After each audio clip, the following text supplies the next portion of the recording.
Hi guys, welcome to my channel. ఈరోజు మేమైతే మా అమ్మమ్మ వాళ్ళ ఇంటికి వెళ్తున్నాం. నేను, యష్న, వంశిక, అమ్మ. మేము నలుగురం కలిసి అయితే అమ్మమ్మ వాళ్ళ ఇంటికి అయితే వెళ్తున్నాం. అమ్మమ్మ వాళ్ళ ఇల్లు అంటే ఎక్కడో వేరే ఊరు అనుకునేరు, కాదండి, మా ఊర్లోనే. జస్ట్ 2 మినిట్స్ వాక్ చేస్తే వచ్చేస్తుంది అంతే. అమ్మమ్మ వాళ్ళ ఇల్లు ఊర్లో ఉంటే చాలా బెనిఫిట్స్ ఉంటాయి కదా, కానీ చిన్నప్పుడు సమ్మర్ హాలిడేస్లో తెగ ఫీల్ అయిపోయే వాళ్ళం. వేరే ఊర్లో ఉంటే మంచిగా సమ్మర్ హాలిడేస్లో అక్కడికి వెళ్ళి ఎంజాయ్ చేయొచ్చు అని అలా అనిపించేది చిన్నప్పుడు. ఒకే ఊర్లో ఉంటేనే మంచిగా అనిపిస్తుంది ఇప్పుడైతే. ఇక అమ్మమ్మ వాళ్ళ ఇంటికి అయితే వచ్చినాం. ఇది మా మరదలు పెళ్లి బ్యానర్ అన్నట్టు ఇద్దరు మామయ్యలు, అత్తమ్మలు, మరదలు అందరు కలిసి దిగారు. ఇదే మా అమ్మమ్మ వాళ్ళ ఇల్లు. ఒక్కసారి మొత్తం చూసేయండి.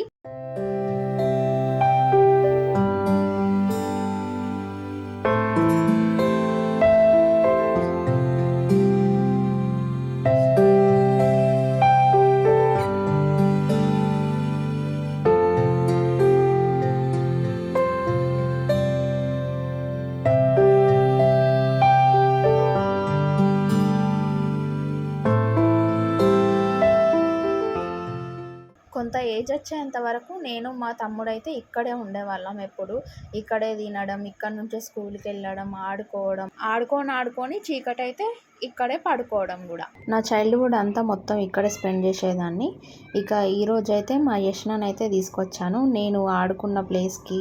ఫైనల్గా ఇప్పుడు ఆమెకేం అర్థం కాదు, ఒక స్టేజ్ వచ్చాక అర్థమవుతుంది. సో ఈ వీడియోని ఒక మెమొరీ లాగా ఉంచుకోవడానికి నేనైతే షూట్ చేస్తున్నాను. సండేలు వస్తే చాలు మా అమ్మమ్మ వాళ్ళ ఇల్లు అయితే మొత్తం చదిరేదాన్ని. దుమ్ము ఉంటే ఏమన్నా అంగడి ఉన్నా కానీ ఈ సెల్ఫ్లన్నీ అయితే మంచిగా క్లీన్ చేసేదాన్ని.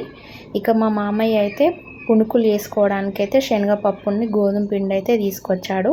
ఇక అమ్మమ్మ అయితే ప్రిపేర్ చేస్తున్నారు. ఫస్ట్ అయితే శనగపప్పును కుక్కర్లో వేసి ఉడకబెడుతున్నారు. ఆ తర్వాత గోధుమ పిండిని కలిపారు. ఇక శనగపప్పు ఉడికిన తర్వాత చల్లారినాక మిక్సీ అయితే పట్టిండ్లు అండ్ చక్కెర కూడా పట్టిండ్లు. ఇక ఆయిల్లో వేసి కాల్స్తున్నారు. నాకు బూరెలన్నా పునుకులన్నా చాలా ఇష్టం, అందుకే ఇక్కడ పునుకులు అయితే చేస్తున్నారు. అమ్మమ్మ వాళ్ళ ఇంట్లో మీ చిన్నప్పటి జ్ఞాపకాలు ఏంటో కామెంట్లో షేర్ చేసుకోండి.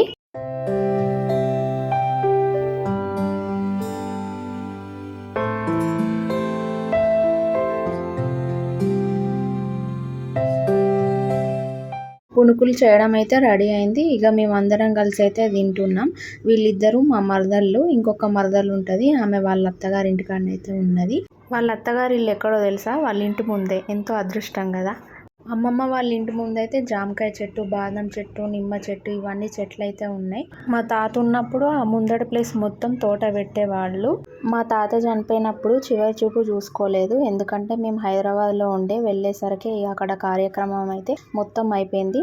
నన్నైతే బుజ్జమ్మ అని పిలిచేవాడు. తిని బయలుదేరదాం అనేసరికి ఇక అమ్మమ్మ ఫస్ట్ టైం వచ్చినామని చెప్పి కనుము తువ్వాల డబ్బులు అయితే పెట్టింది. వీడియో షేక్ అయితే కొంచెం అడ్జస్ట్ చేసుకోండి గైస్, ఎందుకంటే కెమెరామ్యాన్ మా అమ్మ.